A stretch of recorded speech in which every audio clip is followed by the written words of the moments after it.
The instruction of the Lord is perfect, renewing one's life. The testimony of the Lord is trustworthy, making the inexperienced wise. Welcome to another series of the Apostles' Teaching.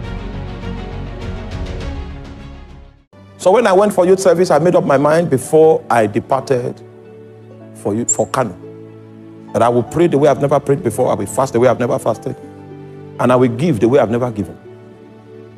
That was my resolve. In order to help me keep my vow, when I got to camp, they stole my meal ticket. So the possibility of going back of my promise did not exist because the options were not many. May your meal ticket be. They stole my meal ticket the first night upon my arrival at the camp. So my fasting started almost immediately. Those were the days where we only had batch A and batch B. Batch A will come to camp in January and batch B will come to camp in July. So we came to camp in January. The temperature of Kano that year was 11 degrees in the night. Now, do you know what it feels like? You want to begin a prayer adventure and then the temperature now drops to 11 degrees. The meaning of 11 degrees is that it's very convenient for sleeping. If you don't have something that is more than a New Year resolution, the circumstances will make you not to be able to fulfill your vow. So I began to push in prayer, began to push in fasting, began to push. Those were the days when camp was 30 days. And after 30 days, we were released. I got to the place where my accommodation was, and I continued in my prayer and fasting. The place was conducive. I found a hill. That is where I used to climb for my prayer. So when I come back from work, sometimes I come back from work by 5, I climb the mountain. I come back from the mountain by 11, sometimes 12 midnight, some other times. And I maintained it on a daily basis.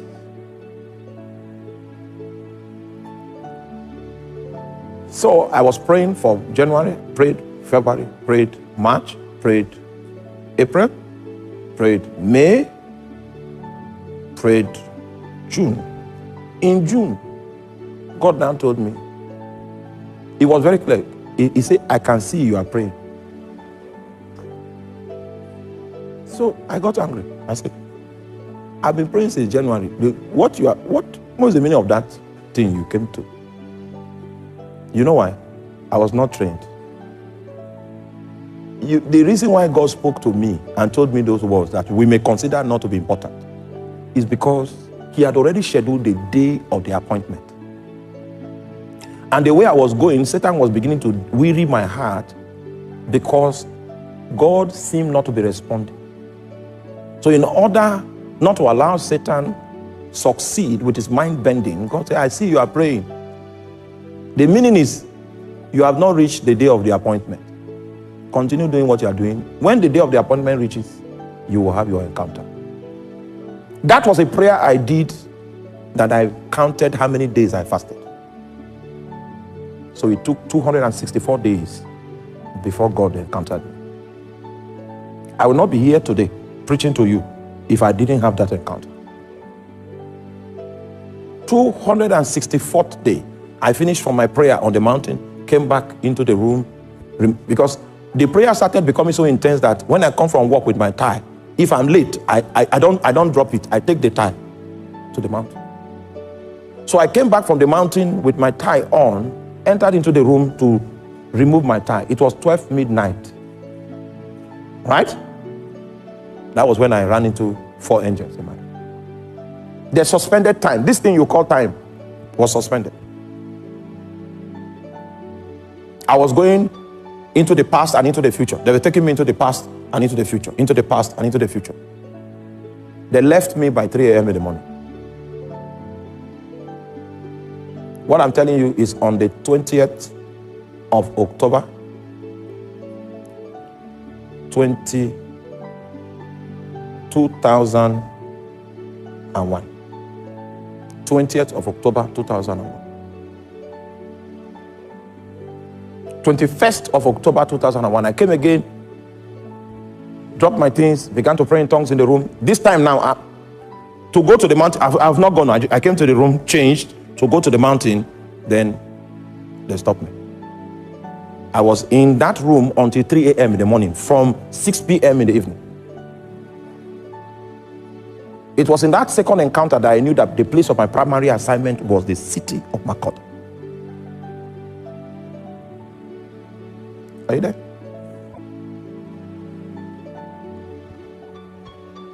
That's how divine direction came to me. When you start with a vow. If you continue, you will hit an encounter of your appointment. The day you hit the encounter of the appointment, the second point I want to raise starts. It is the supervising spirit of your altar that comes to visit you. It doesn't come as a friend, doesn't come as an acquaintance. It comes as a king.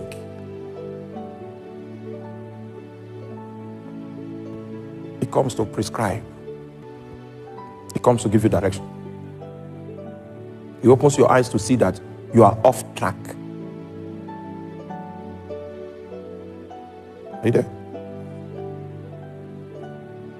So the human attendant must commence his assignment of priesthood with a solemn vow.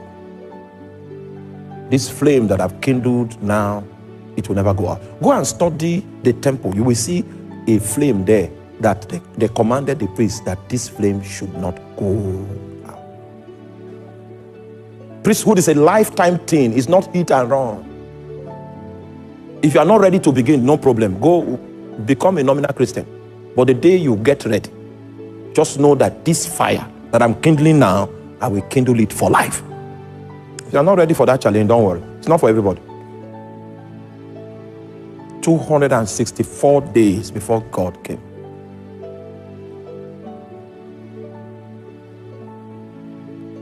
Sorry, it's not God that came, it's angels that came. When I started encountering angels, I was so happy because my power ministry now started at that point. I preached for 5 years with power before it occurred to me that it was not angels I was praying to encounter. It was Jehovah I was praying to encounter. So I repented. Are you there? And came back.